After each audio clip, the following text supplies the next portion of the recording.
Have mercy on me, a sinner.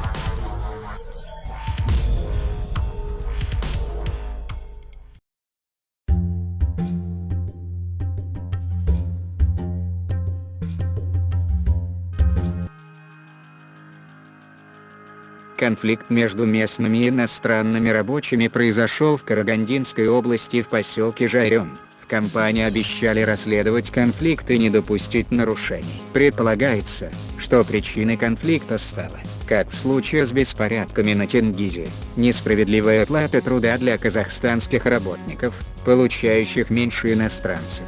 В компании назвали произошедшее бытовой ссорой между группой жителей поселка и группой строителей новой обогатительной фабрики Жайремского горно-обогатительного комбината. В результате легкие травмы получили около 10 человек, которым была оказана необходимая медицинская помощь. ОЖГОК и его коллектив выражают сожаление в связи с произошедшим. Совместно с местными властями начато расследование инцидента.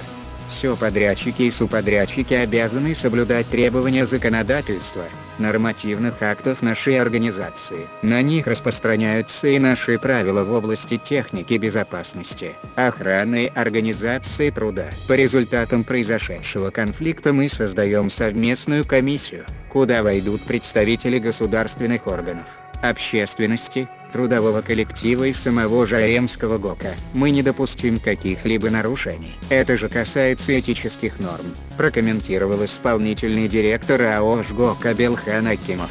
Он добавил, что более 1500 строителей со всего Казахстана, а также Кыргызстана, Узбекистана, Азербайджана, Турции работает на стройке.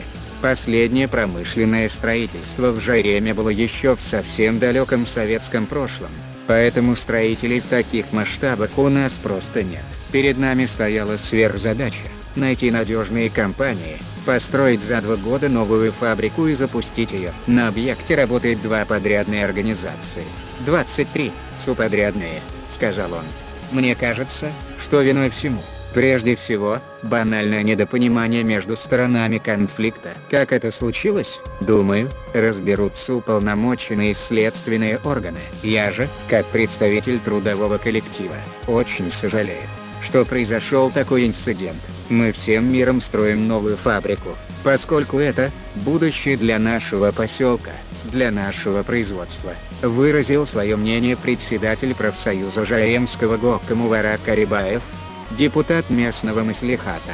Текущее производство АО «Жайремский горно-обогатительный комбинат» продолжает свою работу. Компания утверждает, что по состоянию на начало августа на самом производстве работает 1700 человек, и среди них нет иностранных граждан.